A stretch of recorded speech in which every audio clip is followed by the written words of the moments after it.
So in this particular lecture, we will discuss about the derivatives of inverse trig functions.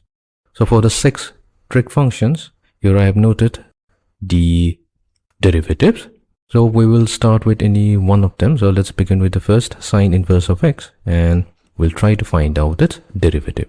Now here we have to use an implicit differentiation to find out the derivative of sine inverse of x. So what does implicit derivative mean? So we are going to consider sine inverse of x. So this is our original function. So we'll suppose that this is equals to another variable y. Next, what we'll take the sine function on both sides. So this will be sine of sine inverse of x equals to sine of y. The sine of sine inverse of x, so that simply gives us x. So we have x as equals to sine y. Now, what we will do, we will take the derivative with respect to x on both sides. So we have derivative of x with respect to x equals to derivative with respect to x of our function sine y. So here, derivative of x with respect to x, that's very simple, that's equals to 1. However, derivative of, we have sine of y, and we need to find this derivative with respect to x. Here the function is sine of y, which is a function of y, but we are finding the derivative with respect to x. So we need to use the chain rule.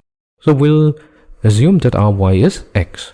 So if we assume that y is x, then we have derivative of sine x, which is simply cosine of x. So x here is actually our assumption. So that will be again multiplied to derivative of our assumption, which is y. So from here we have obtained dy over dx. So that's simply dy over dx is equals to 1 over cosine of y. Now, we will use the identity that sine squared y plus cosine squared y. So this is equals to 1. So that means cosine squared y will be equals to 1 minus sine squared y. And cosine of y taking the positive value. So we have positive square root of 1 minus sine squared y.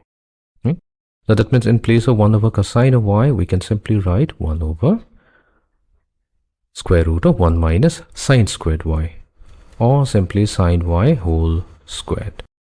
Now, why have written sine y whole squared? Because we know that sine y is equals to x that we have already obtained. So that means we can now replace the value of sine y with x. So this leaves us with square root of 1 minus x squared. So this is the derivative of our inverse sine function, which is 1 over square root of 1 minus x squared. So, yep. So we have gotten the correct result. Similarly, we can use the same method. So this is called implicit differentiation, which we'll talk about a little later in a few lectures from now. So let's pick up another one. So let's say we pick up cosec inverse x, and we will try to find out the derivative of this particular function. So we have to find out derivative with respect to x of cosec inverse of x. So what we do? We will start by considering cosec inverse of x as equals to some variable y. Then we take the cosec function on both sides. So we have cosec of cosec inverse x equals to cosec of y. So cosec of cosec inverse x will give us simply x. So x will be equals to cosec of y. So we will label this as equation number 1, because we'll be using it later on. Now what we'll do, we'll differentiate equation number 1 with respect to x.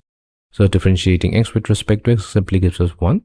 Now we have to differentiate with respect to x of cosecant of y.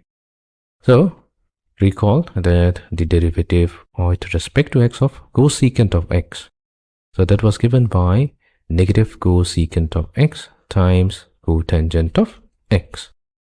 So here we have cosecant of y. So we'll assume that our y is x. So in that case, we have negative cosecant of y times cotangent of y.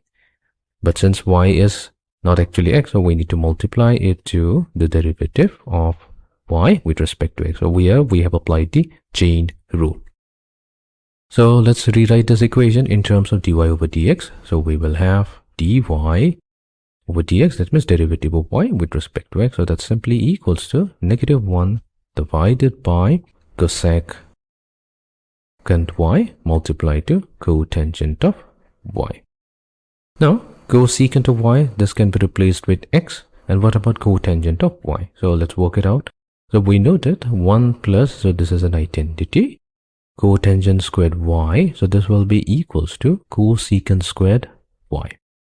So that means from here we can find out the value of cotangent squared y, so that will be cosecant squared y minus 1. And we have cotangent of y will be equals to the square root of cosecant squared y minus 1. So here we have taken the positive square root. So finally we have negative 1 divided by cosecant of y. So that will be replaced with x. So we'll take the absolute value of x multiply to cotangent of y. So here we have cosecant squared y. So this was simply x squared minus 1. We have replaced cosecant of y with x. So multiply to square root of x squared minus 1. So this is the derivative of y. So y here is cosecant squared, cosecant inverse x. So that the inverse cosecant function has the derivative negative 1 over absolute value of x times square root of x squared minus 1. So let's try out the different values of our inverse trigonometric function, I mean the derivative of different inverse trigonometric function, to solve few numericals. So here we have the function secant inverse of x cube, and we need to find its derivative with respect to the variable x. So let us begin. So first we have to take a note what is the derivative of the inverse secant function. So that's simply given by 1 over absolute value of x multiplied to x squared minus 1. In the previous problem we considered the inverse cosecant function, so there we had a negative sign. So this is exactly the same, except here it will be positive value. Now we have secant inverse of x cube, so that means we'll need to use the chain rule here.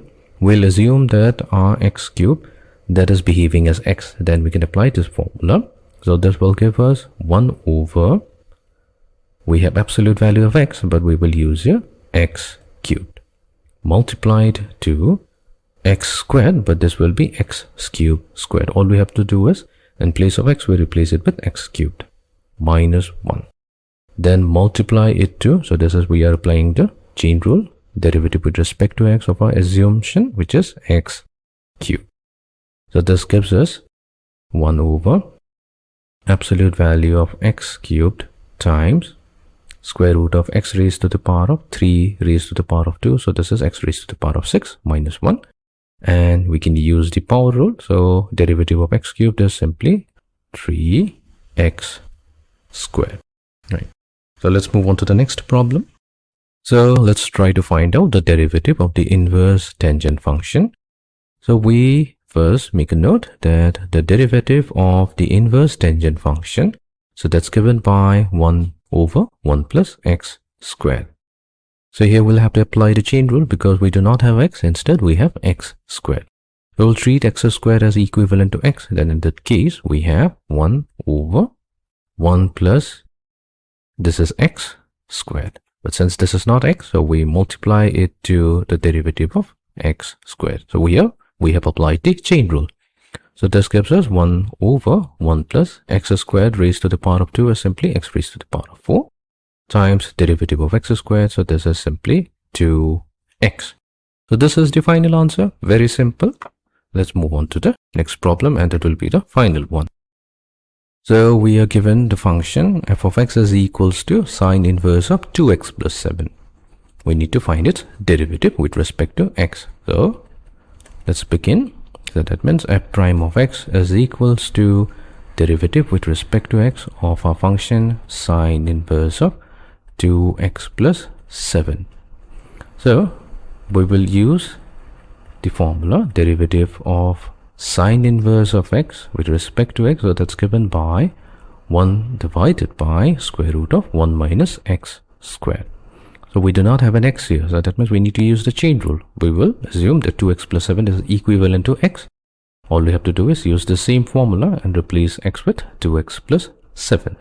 So we have 1 minus 2x plus 7 squared. So this will be multiplied to derivative with respect to x of 2x plus 7. So 2x plus 7 is a very simple derivative, so this will give us the value 2. So we have 2 divided by square root of 1 minus 2x plus 7 squared. So this is how we can find out the derivative of inverse trig functions very easily and quickly by using the chain rule as well as using the standard formula. Thank you.